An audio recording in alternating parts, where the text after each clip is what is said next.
Welcome to Leadership Legacy Radio, where we inspire you to live your dreams, encourage you to take massive action, and be your authentic and genuine self. We focus on 3 pillars. That's empowering youth, equipping leaders, and enriching marriages so that you can go out and dominate your space. If you're ready to dominate, you're listening to the right show. This is the Leadership Legacy Radio. Now let's go.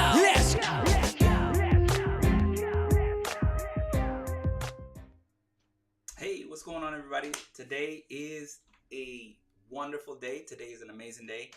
I'm coming to you to talk about elevating your business in 10. Let's talk about what time it is.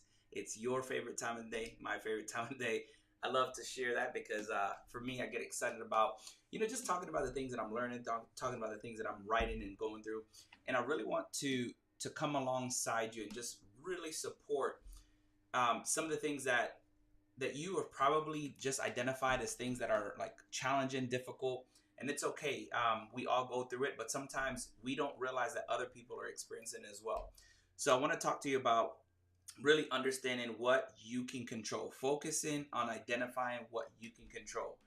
For me, this was really important because for a long time, I was so worried about what other people thought. I was so worried about what other people felt, think, believed, and really it controlled the way that I was showing up. And unfortunately, that's not the best way to live. I don't recommend that for you. I don't recommend that for anybody. That is not the way that you should live. That is not the way that you should show up. But why? It's because you are reliant on other people and you don't want to do that. You don't want to rely on other people. So first, let's talk about stop trying to manage what's not yours. You can't control other people's thoughts. You can't control other people's reactions. You can't control how other people show up. You can't control how other people behave. You can't control how other people do.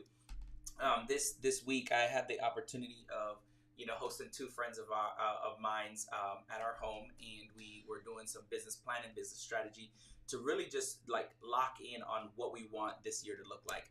And it was interesting as we were having conversations and having dialogues around different things. One of the things that kept coming to mind is like, how we show up.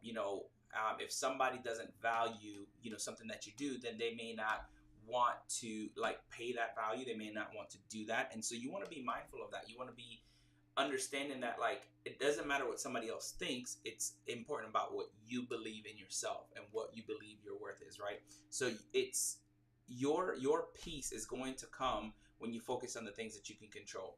I want you to truly understand that like you need to focus on the things that you can control. In order to do that, you need to manage what you can manage, right? Your attitude, the way that you show up, your character, your mindset. All of these things are things that you can control. Own what's in your hands is something that's really important to me. You have to own your energy. You have to own your mindset. You have to own your response, your effort. I remember talking with my son when we went to Japan, and he had this ambition of being the very best player that he could be for his team. And I said, well, how are you going to do that? And he's like, well, I'll practice harder than everybody else at practice. I said, well, it's going to take more than that. It's going to take practicing actually early in the morning before everybody else. It's going to take practicing during practice, and it's going to take practicing in the evenings. You have to visualize what you're doing. You have to visualize being the best. But most people think that it's just showing up that allows you to be the best, and that's not true, right? That's where your shift happens. When you stop focusing on what other people think, what other people believe, what other people do, and you focus on how I do it, how I show up, what I believe, how I respond, how I do things, my energy, my commitment, my effort, that is relieving, because now you can get at the end of the day and say, I gave my very best. I showed up and I actually did everything that I was asked to do. Now, are you going to get the results that you want every time? Absolutely not. But that's okay. And this was really evident to me when I had got injured. So I was part of a team and I had got injured. And right in the middle of the injury, I ended up having surgery and I was going to be out for a few weeks. And my thought process was, man, how fast can I get back to work? Because they're dependent on me. They're relying on me. Man, they're going to think that I'm slacking off. And you know what? I wish I would have known this information then, but I should have let them. I should have let them believe whatever it is that their thoughts were, because I knew that I was committed to my recovery and to coming back faster, to coming back stronger, to coming back better than I was before. But if all I thought was about, not being there and what people would think of me, and like that would drive you crazy. It would drive you nuts. But that's where we live. We live in a society where we're seeking other people's approval. And the moment you let go of trying to have somebody else's approval and you focus on just being your very best, showing up your very best, and doing your very best, then everything changes for you. Everything happens, right? So I need you to let go of the approval of others and lead with presence. You have to lead with your presence, right? Growth comes when you stop chasing the opinions of others and master just showing up and how you showing up. You need to understand that you need to show up the right way. You need to show up the very best way that you can. And then make sure that it's fully aligned and fully focused and fully present where who you want to be. What do you want to be known for? For me, I think now one of the things that I think about most is I don't care about what other people may think. I don't care what other people may believe. What I do care about is who I am and how I show up. Because I know once you get to know me as an individual, once you get around me, you'll be like, man, this is somebody that I do want to be around because I love what they stand for. I love who they are. I love how they show up. And they are very genuine. They're very like a person of character. So for me, that is way more important than anything else. So remember, like the opinion of others, and this may sound harsh and it may sound a little bit arrogant, and it's okay. Let people think that. I'm okay with that, right? But what other people think of you is none of your business. I'll repeat that. What other people think of you is none of your business. Your power is within your control. And that means that you need to master your energy, you need to master your mindset, and you need to master your response.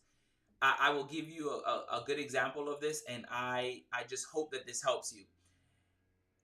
When was the last time that you were driving and somebody cut you off, you got upset, and it affected their day? Probably never happened, right? The last time that you got upset at somebody for cutting you off and it affected them is never, right? Or what happens if the last time that you did something or somebody did something to you and it frustrated you for the rest of the day? How much sleep do you think they lost over that? Don't worry, I'll wait.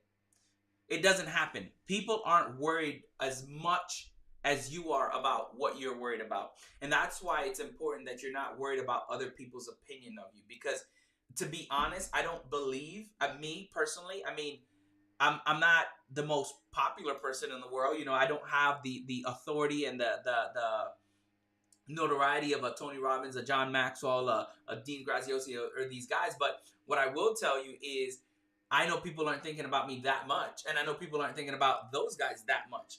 You are probably thinking about those individuals right now because I brought them up to your level of awareness so that you're like, okay, who is that? Right? But people aren't thinking about us that much. Like, our society is so worried about themselves and what they got going on that I promise you, you're not on their radar right now. So if that gives you any encouragement, what it tells you is go out and do what you've been called to do. Go out, walk in your purpose. Go out, dominate the things that you need to dominate, right? And when I say go out and dominate your space, what I mean is you have a sphere of influence, and that's the only thing that you can focus on. So go out, show up in that area, and do your very best, because that's what's important. How you show up in your sphere of influence. Listen, man, you can be great. You can be amazing. But what I'll tell you is if you don't show up and if you don't focus on yourself and how you show up, you can never be those things. You have to master your energy. You got to master your focus. You got to master your thoughts and your response. Stop focusing on things that are outside of your control. What people think of you, how they feel, what they believe, none of that matters. None of that is relevant. What is relevant is what you believe. And as I've shared, my book is called Borrowed Belief, because I want you to understand that sometimes in life, you're going to get to a place where you're going to have to think, man, I may be not able to do this, but when you borrow belief of others, when somebody says, I believe in you, that takes you to a whole new level. So what I want you to do right now is say, hey, Coach Chris, Christian Martinez believes in me, so I'm going to go do what I'm called to do because I need to go out and walk in that authority. I need to go walk out in my purpose. So go out and dominate your space.